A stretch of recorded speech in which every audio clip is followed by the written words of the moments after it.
हर साल लाखों लोग डिसाइड करते हैं कि इस साल पैसे कमाऊंगा। फिर क्या होता है? एक motivational videos, 2 podcast, 3 business reels और चौथे दिन सब नॉर्मल। प्रॉब्लम मोटिवेशन की नहीं है, प्रॉब्लम इंफॉर्मेशन की भी नहीं है। प्रॉब्लम यह है कि हम गलत इंफॉर्मेशन कंज्यूम करते रहते हैं और इसी वजह से 10 साल बाद भी वही सैलरी, वही स्ट्रेस और वही एक्सक्यूजेस। मैं भी कोई मिलियनर नहीं हूँ, मैं अभी एक सीए एस्पिरेंट हूँ, कॉलेज मैनेज करता हूँ, सीए की प्रिपरेशन करता हूँ और साथ में यूट्यूब बिल्ड कर रहा हूँ। लेकिन एक चीज मैंने नोटिस की, जितने भी जेन्युइनली सक्सेसफुल लोग मिले या जिन्हें मैं स्टडी किया, उनकी एडवाइस अलग थी लेकिन उनकी थिंकिंग ऑलमोस्ट सेम थी। और इसी क्यूरियोसिटी में मैंने personal finance, business, psychology, wealth और सक्सेस पर बेस्ड बहुत सारी बुक्स पढ़ना शुरू कर दिया। और ऑनेस्टली उसमें से सिर्फ 10 बुक्स ऐसी थी जिन्होंने मेरी सोच परमानेंटली चेंज कर दी।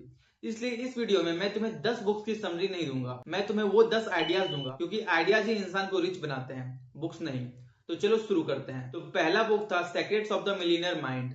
एक छोटा सा क्वेश्चन है, बचपन में तुमने ये लाइन कितनी बार सुनी है? पैसे में खुशी नहीं मिलती, रिच लोग सेल्फिश होते हैं, ज्यादा पैसा इंसान को बिगाड़ देता है। अब एक सेकेंड के लिए सोचो, अगर बचपन से तुम्हारे दिमाग में पैसा को लेकर सिर्फ निगेटिव बातें ही भरी गई हैं, तो बड़े होकर तुम्हारा सबकॉन्शियस पैसा को एक्सेप्ट कैसे करेगा? इसी कॉन्सेप्ट को ये बुक में एक्सप्लेन करती है। हम सबके अंदर एक इनविजिबल मनी ब्लूप्रिंट होता है और जब तक वो ब्लूप्रिंट चेंज नहीं होता, इनकम भी परमानेंटली चेंज नहीं होती। मेरे लिए सबसे बड़ा लेसन ये था, मनी प्रॉब्लम नहीं है, मनी बस एक एम्पलीफायर है। अगर तुम अच्छे हो तो पैसा तुम्हें और यूजफुल बना देगा, और अगर तुम इरिस्पॉन्सिबल हो तो पैसा उसको भी बड़ा कर देगा। और फिर दूसरा book, the psychology of money. अब मान लो कल सुबह तुम्हारे अकाउंट में 10 करोड़ आ जाए। क्वेश्चन ये नहीं है कि तुम कितना स्पेंड करोगे, क्वेश्चन ये है कि तुम कितना बचा पाओगे। इस बुक ने मेरी पूरी वेल्थ की डेफिनेशन ही चेंज कर दी। पहले लगता था रिच बनना मतलब expensive car, luxury watch, foreign trip, लेकिन रियलिटी उल्टा है। वेल्थ वो है जो किसी को दिखाई ही नहीं देती। Investment, emergency fund, cash flow, compounding, ये इंस्टाग्राम पर फ्लैक्स नहीं होते, लेकिन लाइफ इन्हीं से सिक्योर होती है। और शायद इसीलिए बहुत सारे लोग रिच दिखते हैं, वेल्दी नहीं होते। मैं सीए की प्रिपरेशन कर रहा हूँ और अकाउंटिंग का एक सिंपल प्रिंसिपल भी यही कहता है, इनकम और नेटवर्थ दोनों सेम चीज नहीं होते। फिर आता है book third, think big. School में जब टीचर पूछते थे बड़े होके क्या बनना है, मैक्सिमम आंसर्स क्या होते थे? Engineer, government job, doctor. किसी ने कब बोला मैं बिलियन डॉलर कंपनी बनाऊंगा? प्रॉब्लम ये नहीं थी कि हम कैपेबल नहीं थे, प्रॉब्लम ये थी कि किसी ने हमें बड़ा सोचना सिखाया ही नहीं। ये बुक एक डेंजरस बात बोलती है, तुम्हारी लाइफ की लिमिट तुम्हारी इमेजिनेशन की लिमिट होती है। लेकिन ध्यान देना, सिर्फ बड़ा सोचने से कुछ नहीं होता। बड़ा सोचना सिर्फ स्टार्टिंग पॉइंट है, उसके बाद रोज का बोरिंग एग्जीक्यूशन शुरू होता है। फिर book fourth, the winner effect. ये मेरी फेवरेट बुक्स में से एक है, क्योंकि ये मोटिवेशन नहीं, साइंस एक्सप्लेन करती है। रिसर्च के अकॉर्डिंग जब तुम कोई छोटी सी अचीवमेंट कंप्लीट करते हो, तुम्हारा कॉन्फिडेंस जेन्युइनली इंक्रीज होता है, और कॉन्फिडेंस इंक्रीज होने के बाद नेक्स्ट चैलेंज इजियर लगता है। इसीलिए मैं ह्यूज गोल्स लिखने से पहले डेली गोल्स लिखता हूँ। एक लेक्चर कंप्लीट, एक वर्कआउट, एक स्क्रिप्ट फिनिश, एक थंबनेल, एक चैप्टर रिवाइज। ये सब छोटी सी विक्ट्रीज लगती हैं, लेकिन यही फ्यूचर का कॉन्फिडेंस बिल्ड करती है। सक्सेस एक दिन में ही नहीं आता, सक्सेस रोज जीती हुई छोटी फाइट्स का रिजल्ट होता है। फिर आता है book number 5, think and grow rich. इस बुक की एक स्टोरी मुझे कभी नहीं भूलती। एक किंग ने वॉर से पहले अपने ही शिप्स जला दी, सोल्जर शॉक्ड हो गए। अब वापस जाने का कोई ऑप्शन ही नहीं था, या तो जीतना था या खत्म होना था, और सरप्राइजिंगली वो वार जीत गए। स्टोरी रियल हो या सिंबॉलिक, लेसन बहुत पावरफुल है। जब तुम्हारे पास बहुत सारे बैकअप प्लान्स होते हैं, तब तुम किसी एक प्लान को 100% एफर्ट नहीं देते। मैं ये नहीं कह रहा कि जॉब मत करो या रिस्क ही रिस्क लो, मैं बस ये कह रहा हूं अगर तुम किसी ड्रीम को सिर्फ ट्राई कर रहे हो तो चांसेस कम है, लेकिन अगर तुम उसके लिए जेन्युइनली कमिटेड हो तो तुम्हारा बिहेवियर ही चेंज हो जाता है। अब तक एक बात क्लियर हो चुकी है, रिच बनने का गेम सैलरी से पहले माइंडसेट का गेम है। लेकिन एक प्रॉब्लम है, सिर्फ सही सोच रखने से लाइफ चेंज नहीं होती, क्योंकि तुम्हारी हैबिट्स हमेशा तुम्हारे इंटेंशंस को हरा देती है। और इसीलिए अगली बुक मेरी लिस्ट की सबसे प्रैक्टिकल बुक है, एटॉमिक हैबिट्स। एक सिंपल क्वेश्चन पूछता हूँ, अगर तुम रोज सिर्फ 1% बेटर बन जाओ तो 1 साल बाद कितना डिफरेंस होगा? लोग सोचते हैं सक्सेस एक बड़ा डिसीजन होता है, रियलिटी सक्सेस 1000 छोटे डिसीजन का रिजल्ट होता है। मैं भी मोटिवेशन का वेट करता था, कल से पढ़ूंगा, कल से जिम, कल से यूट्यूब, लेकिन मोटिवेशन नोटिफिकेशन की तरह होता है, आती है और चली जाती है। डिसिप्लिन सिस्टम से बनता है। और इस बुक का मेरा फेवरेट कॉन्सेप्ट है हैबिट स्टैकिंग। अगर तुम ऑलरेडी चाय पीते हो तो चाय के बाद 10 पेजेस पढ़ने की हैबिट ऐड कर दो। अगर लेक्चर खत्म होता है तो उसके तुरंत बाद 15 मिनट रिवीजन फिक्स कर दो। एक हैबिट दूसरी हैबिट को पुल करती है और धीरे धीरे तुम्हारा पूरा रूटीन चेंज हो जाता है। फिर आता है book number 7, the 7 habits of highly effective people. एक बार इमेजिन करो तुम बहुत फास्ट भाग रहे हो लेकिन गलत डायरेक्शन में। स्पीड का कोई मतलब बचा नहीं। इसलिए बिजी होना प्रोडक्टिव होने का इक्वल नहीं होता। ये बुक एक लाइन में समझ लो, begin with the end in mind. मतलब पहले डिसीजन करो 10 साल बाद बनना क्या है, उसके बाद आज का डिसीजन लो।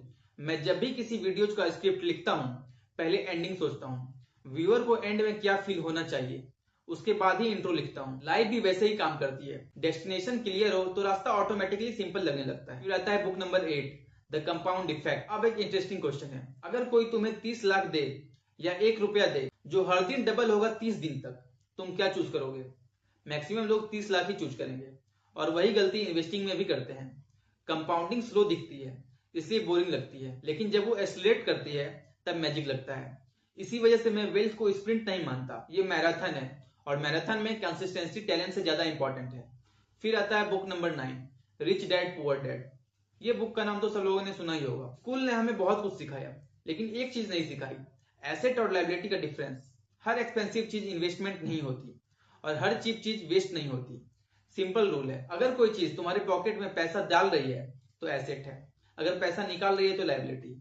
बस मैं ये नहीं बोल रहा कार मत लो, फोन मत लो, एंजॉय मत करो, बस पहले एसेट बिल्ड करो, लग्जरी बाद में भी आ जाएगी। फिर आता है last number 10, the intelligent investor. Stock market में सबसे डेंजरस चीज मार्केट नहीं होता, तुम्हारा इमोशन होता है। प्राइस ऊपर गया तो फोमो, प्राइस नीचे गया पैनिक। इसी साइकिल में ज्यादातर बिगिनर्स लॉस कर देते हैं। इस बुक का एक लेजेंडरी कॉन्सेप्ट है मिस्टर मार्केट।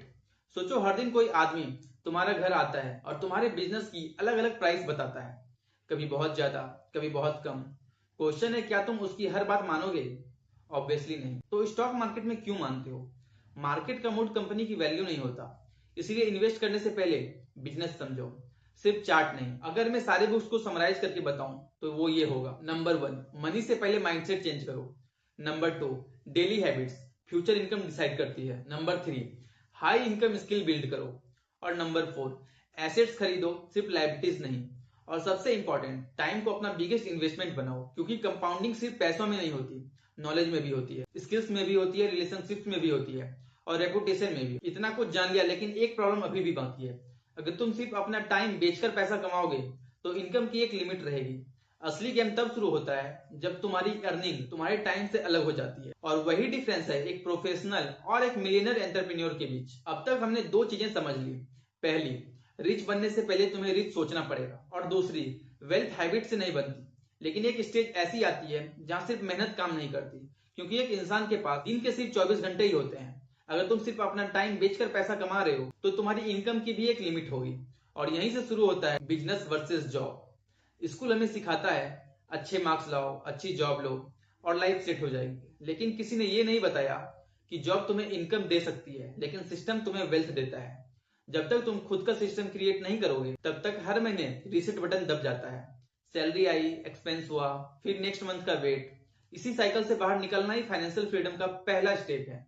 एक बुक है कैश फ्लो क्वाड्रेंट। इस बुक ने मेरी थिंकिंग कंप्लीटली चेंज कर दी। इसमें ऑथर कहता है पैसे कमाने के सिर्फ 4 तरीके होते हैं, employ, self employed, business owner और इन्वेस्टर। पहले 2 कैटेगरीज में तुम पैसे कमाते हो और लास्ट 2 कैटेगरीज में पैसे तुम्हारे लिए काम करता है। और ऑनेस्टली मेरी यूट्यूब जर्नी का पर्पज सिर्फ व्यूज लेना नहीं है, मैं एक ऐसा सिस्टम बिल्ड करना चाहता हूं जो मेरे बिना भी वैल्यू क्रिएट करता है। और एक बुक के बारे में बता दूं, द लॉन्च स्टार्टअप। बहुत लोग बिजनेस स्टार्ट ही नहीं करते। रीजन, आइडिया परफेक्ट नहीं है, लेकिन रियलिटी, परफेक्ट आइडिया नाम की कोई चीज ही नहीं होती। हर सक्सेसफुल बिजनेस फीडबैक से इंप्रूव हुआ है। पहले वर्जन को परफेक्ट मत बनाओ, बस पब्लिश कर दो, लर्न करो, इंप्रूव करो। ये बात सिर्फ स्टार्टअप्स पर नहीं, यूट्यूब पर भी अप्लाई होती है। अगर मैं परफेक्ट वीडियो का वेट करता तो शायद आज भी पहला अपलोड नहीं होता। हाँ, तो कितनी बुक्स पढ़ी इससे कोई फर्क नहीं पड़ता है, कितनी तुम अपनी जिंदगी में अप्लाई कर रहे हो सिर्फ वही मैटर करता है। मैं भी अभी जर्नी में हूँ, मैं भी सीए की प्रिपरेशन कर रहा हूँ, मैं भी यूट्यूब बिल्ड कर रहा हूँ, मैं भी रोज गलतियां करता हूँ। डिफरेंस बस इतना है कि अब हर गलती को मैं फेस करता हूँ। अगर तुम इस वीडियो से सिर्फ एक लेसन लेकर जा रहे हो तो वो ये होना चाहिए, वेल्थ एक इवेंट नहीं है, वेल्थ 1000 सही डिसीजंस का सही रिजल्ट है। एक अच्छा हैबिट, एक यूजफुल स्किल, एक स्मार्ट इन्वेस्टमेंट, एक ऑनेस्ट बिजनेस और बहुत पेशेंस। शायद तुम कल मिलियनर ना बनो, लेकिन अगर तुम आज सही डायरेक्शन में चलना शुरू कर दो तो फ्यूचर वाला वर्जन आज वाले वर्जन के लिए तुम्हें थैंक यू बोलेगा। अगर वीडियो पसंद आई हो तो लाइक कर देना, और अगर तुम फाइनेंस को सिर्फ नंबर्स नहीं बल्कि स्टोरीज और साइकोलॉजी के थ्रू समझना चाहते हो तो चैनल को सब्सक्राइब कर लेना। तो मिलते हैं नेक्स्ट वीडियो में।